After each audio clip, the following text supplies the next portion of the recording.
అటు పంపించండి జయేందర్ భాయ్, అటు పంపించండి మైక్. ఒక మైక్ మీదైనా పెట్టుకోండి, ఒకటి మైక్ అటే పెట్టుకోండి.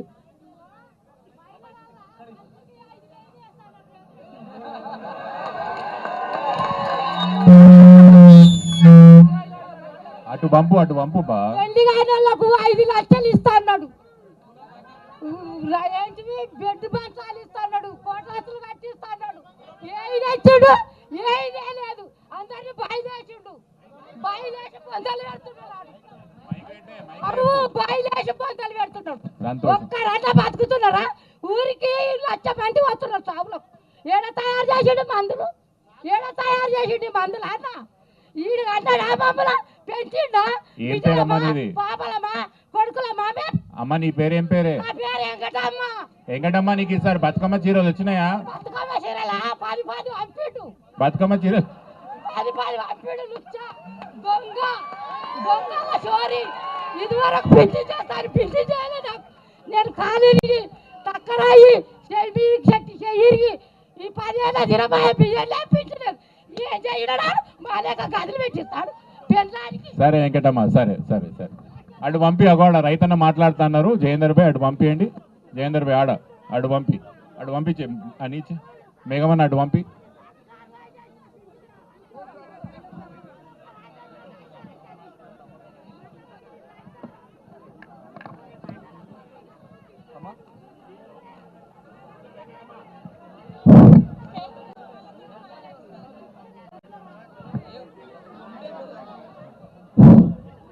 మరి ఈరోజు ఎవరు మాట్లాడుతుండ్రు? నేను మాట్లాడు, జంగయ్య మాట్లాడు. అమ్మ నువ్వు కూర్చో, నేను చెప్తా. మళ్ళీ నేను మాట్లాడుతా, నీ దగ్గరకు వచ్చి కూర్చో. మహేశ్వరం మండలం జంగయ్య చెప్పు. డబిలిగూడ విలేజ్ నేను రైతును మాట్లాడుతున్నా. ఈరోజు ఈ ధర్నా కార్యక్రమానికి విచ్చేసినటువంటి ఎమ్మెల్సీలకు, మరి అదేవిధంగా కేటీ రామారావణ గారికి, వేదిక మీద ఉన్న పెద్దలందరికీ కూడా నా ధన్యవాదాలు తెలుపుతూ, మరి ఈనాడు 10 సంవత్సరాలు కేసీఆర్ పరిపాలనలో ఒక్క రైతు కూడా ఇక్కడ ఆత్మహత్య చేసుకున్నటువంటి దాఖలాలు లేవు. మరి ఈరోజు చూస్తుంటే ఒక్కటి కూడా ఒక్క రైతుకు ఏ ఆపద రాకుండా కాపాడినటువంటి ఘనత ఇవాళ కేటీఆర్కి దక్కింది. మరి ఈనాడు ఒక్కటి మందు సంచులు కొనబోదామంటే దొరుకుతలేవు, విత్తనాలు కొనబోదామంటే దొరుకుతలేవు. ముందు ఏ విధంగా అయితే లైన్లో చెప్పులు పెట్టి, మరి పాస్బుక్లు పెట్టి, కాగితాలు పెట్టి ప్రతి ఆఫీస్కి పోతే ఒక్క ఆఫీసులో కూడా ఒక్క పని కూడా జరగడం లేదు. మరి దాన్ని గ్రహించుకొని ఎక్కడేస్తే ఈ కాంగ్రెస్ ప్రభుత్వానికి, ఎక్కడ తెస్తే ఈ రేవంత్ రెడ్డిని అనేది రైతులలో ఎంత ఉత్సాహంతో ఎంత బాధపడుతున్నారంటే దాన్ని మనందరం గ్రహించవలసిన అవసరం. మరి నిరంతరం కేటీఆర్ అన్న ఈరోజు అధికారంలో ఉన్నా లేకపోయినా ప్రతి జిల్లాలు తిరుక్కుంటా, ప్రతి రైతును మందలించుకుంటా ఈనాడు హైడ్రా పేరుతోటి మరి మన కేసీఆర్ గారు 10 సంవత్సరాలు ముఖ్యమంత్రి చేస్తే హైదరాబాద్లో ఒక్కనాడు కూడా ఒక్క బీదలను కూడా ఒక్క ఇల్లును ఖాళీ చేసినటువంటి ఘనత లేదు. మరి ఈరోజు ఎంతోమంది అమాయకులను లక్షలు పెట్టి కూలీనాలు చేసుకొని మరి ఇల్లు కట్టుకుంటే వాళ్ళ ఇళ్ళని కూలగొట్టడం జరుగుతున్నది. అది ఎంతవరకు సాధ్యం? అది ఈనాడు జనాలు గుర్తిస్తున్నారు. రాబోయే 5 సంవత్సరాలలో ఈ కాంగ్రెస్ ప్రభుత్వానికి పుట్టగతులు లేకుండా పోయేది అనేది ఇలా జనాలందరూ కూడా గ్రహిస్తున్నారు. ఇప్పుడు ఎలక్షన్ వచ్చినా కానీ కూడా చిత్తుగా ఓడగొట్టడానికి ఇలా జనాలు రైతులు ఉన్నారు. ఇలా రైతులను మరి తొలి ఏకాదశి వచ్చిందంటే 1,00,000 ఎకరానికి 10,000 రూపాయలు వేసేది. మరి ఈరోజు ఎలక్షన్లప్పుడు ఏం చెప్పిండు రేవంత్ రెడ్డి గారు? నేను గెలిస్తే 15,000 ఇస్తానని చెప్పిండు. ఇప్పటికి కూడా 10 పైసలు ఇవ్వలేదు. 2 పంటలవి కూడా 10,000 కూడా ఇవ్వలేదు. మరి ఇంకా ఆయన 7,000 ఇస్తానంటాడు, ఒక్కటి కూడా రాలేదు. జంగయ్య గారు ఒక మాట చెప్పండి, రుణమాఫీ అయిపోయిందా? మొత్తం కాలేదు సార్, ఒక్కటి కూడా రాలేదు సార్. మీ ఊళ్ళో ఎంత మందికి ఉన్నది రుణం? మా ఊళ్ళో ఒక 50 మంది దాకా ఉన్నారు సార్. అంటే ఎంత మందికి అయింది? ఎంత మంది? ఒక 10 మందికి కావచ్చు సార్, మిగతా అందరూ అట్లే ఉన్నారు. 40 మందికి కాలేదు. 40 మందికి గానే కాలేదు పక్కన పక్కా సార్. ఒక పని చేయి, వాళ్ళందరూ 40 మందిని సెల్ఫీలు తీసి ముఖ్యమంత్రికి పంపించమని చెప్పు. సెల్ఫీలు దిగి ఇక మాకు కాలేదా ఇంకా కూడా రుణమాఫీ అని చెప్పి, ఎందుకంటే ఆయననేమో అందరికి అయిపోయిందని చెప్తున్నాడు. పక్కా కాలేదా? పక్క కాలేదు సార్. అయితే రేవంత్ రెడ్డి అవద్దని చెప్పాలి, లేకపోతే జగన్ అవద్దని చెప్పాలి, ఎవరు చెప్తున్నారు? రేవంత్ రెడ్డి అవద్దని చెప్పాలి పక్కా సార్. అంతేనా? పక్కా సార్, పక్కా సార్. సార్ మా 15,000 పడలేదు ఎవరికి? పడలేదు సార్. మరి వ్యవసాయ మంత్రి ఏమో పడ్డదని చెప్తుండు. ఒక్కడే సార్ మన సార్ ఇచ్చిన 10,000 ఆ ఎలక్షన్ ముందు లేచిరు కాబట్టి అవే వచ్చినాయి కాబట్టి మళ్ళీ ఇప్పటిదాకా కూడా పత్తలేదు, పడతలేదు సార్. బోనస్ లేదు, బోనస్ లేదు, రుణమాఫీ లేదు, రుణమాఫీ లేదు, రైతు బంధు పత్తలేదు. రైతు బంధు పత్తలేదు. మా తాన వికలాంగులు 10 మంది ఉన్నారు సార్. నేను 6,000 ఇస్తాను సార్ నెలకు.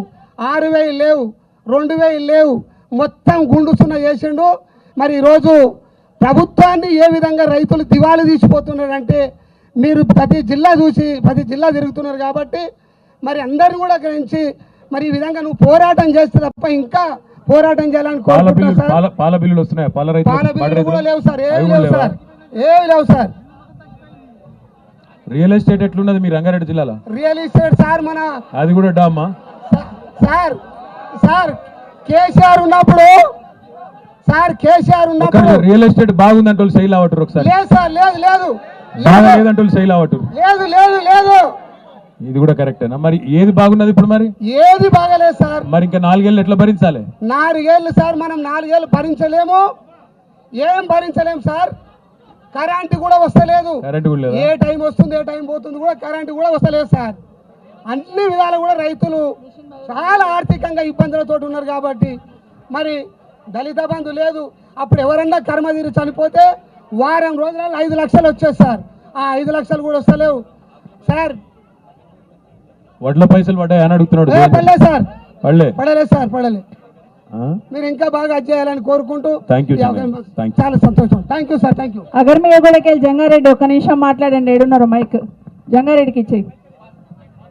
మాట్లాడు, పెద్ద ఆయన మాట్లాడి ఇచ్చే ఆయనకి జంగయ్య ఇచ్చేయి, మాట్లాడు. ఏడుకెళ్ళి పేరు చెప్పాలి. ఆకులం వెళ్ళారు. ఈ స్టేజ్ ఉన్న పెద్దలకు, ఎమ్మెల్సీలకు, ఎమ్మెల్యేలకు, ప్రజా ప్రతినిధులకు అందరికీ నా యొక్క హృదయపూర్వకంగా ధన్యవాదాలు చేస్తున్నాం. మన యొక్క కష్ట సుఖాలు చెప్పడానికి కానీ ఒక రైతుల గురించి పట్టుకునే నాదుడు ఏ ప్రభుత్వం కాదు, ఒక కేసీఆర్ ఎన్టీఆరే ఉన్నాడు. ఒకటి దున్నేవాడిదే భూమి, వేలాది ఎకరాల భూమి ధనికుల చేతిలో పెట్టుకొని గైరాన్ భూములు పెట్టుకొని పేదలను నడ్డి వంచుర్రు ప్రభుత్వాలు. నిజమా కాదా? అబద్ధం అంటే నేను 5 బింగిలు తీస్తా ఇక్కడ. నీ పేరేం పేరే? నా పేరు కాళ్ళే శంకరయ్య. శంకరన్న, ఇటు చూడు, ఇటు చూడు, స్టేజ్ మీదకి చూడు. శంకరన్న, కేసీఆర్ ఉన్నప్పుడు రైతు బంధు వచ్చిందా నీకు? కేసీఆర్ ఉన్నప్పుడు ఒకసారి వచ్చింది, పోయిన సంవత్సరం ఒకసారి వచ్చింది. రేవంత్ రెడ్డి వచ్చినాక నాకు రాకున్నా సరే తోటి రైతులకు రావాలా, నా స్వార్థం నాకు వద్దు. ఒకటి రైతులు ఆరుగాలం కష్టపడి పనిచేసిన వరి ధాన్యానికి కేసీఆర్ కొనుగోలు చేసింది కానీ ఆయన ప్రభుత్వం ఉన్నప్పుడు కొనుగోలు కానీ ఇప్పటికీ కొనుగోలు చేయలే. రైతుకు గిట్టుబాటు ధర లేదు, రైతుల వద్ద ధాన్యం ఉన్నప్పుడు రేటు లేదు. దళారుల చేతులకు పోయినాక అనేకంగా ధరలు పెంచుతున్నారు విపరీతంగా. Okay okay, thank you. జంగారెడ్డికి సీతారాం అందరు కూర్చోవాలి. మీరు నిల్చోవడం వల్ల వెనకాల వాళ్ళు కనిపించట్లేదు. తమ్ముడు కూర్చోండి మీరు అందరు, ప్లీజ్ ప్లీజ్. ఆనే కూర్చోండి, ఉన్న ప్లేస్లోనే కూర్చోండి. 2 గంటలు కూర్చోలేరు, కూర్చోండి కూర్చోండి, ఆనే కూర్చోండి ఎవరి ప్లేస్లో వాళ్ళు. జంగారెడ్డి రంగారెడ్డి నగరమే కూడా మాట్లాడుతున్నా. మాట్లాడండి. నేను రంగారెడ్డి నగరమే కూడా నుంచి మాట్లాడుతున్నా. మా అక్క ఎంత బాధపడ్డదో మా రైతుకు అంత చేసింది. మా అన్న కూడా అంత సహాయం చేసిండు. నేను కందుకూరు మండలనే నేను 100 ఫుట్ రోడ్లు పండిస్తాను మేడం. నేను మొత్తం మేడం ఇక్కడ రైతు ఇచ్చిన మన మండలికే ఇచ్చిన. నాకు సంవత్సరానికి 12 లక్షలు పడేది. ఈసారి ఆ ఒడ్లు కూడా కొనలేదు, ఇక్కడనే ఇచ్చినాము. ఇప్పుడు కరెంటు కూడా లేదు.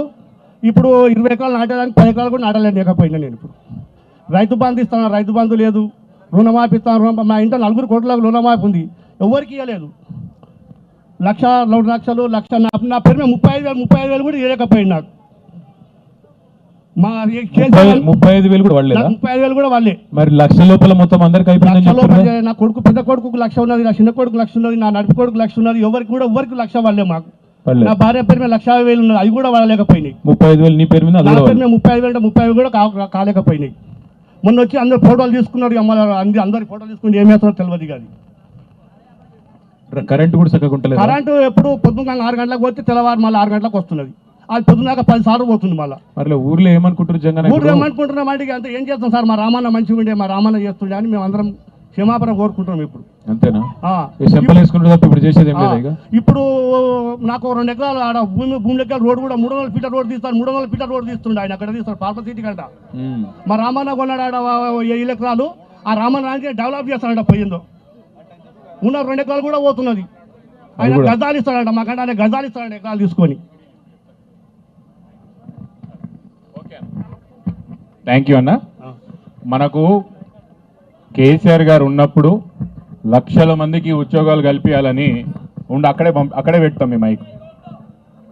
ఉండు అదే చెప్తున్నానే, అదే చెప్తున్నా. ఒక్క మినిట్ ఉండు. ఈడ ఇంకో పెద్ద సమస్య వచ్చింది రామన్న. ఉండే అదే చెప్తున్నా. కృష్ణన్న ఒక్క మినిట్ 2 నిమిషాలు కూసో. అదే నీ బాధ అర్థమైంది, చెప్తా. కూర్చోబెట్టమ్మి ఆయనని, కూర్చోబెట్టు ఆయనని.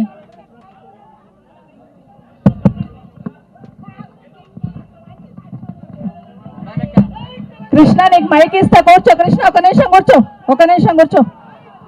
అందరికీ నమస్కారం.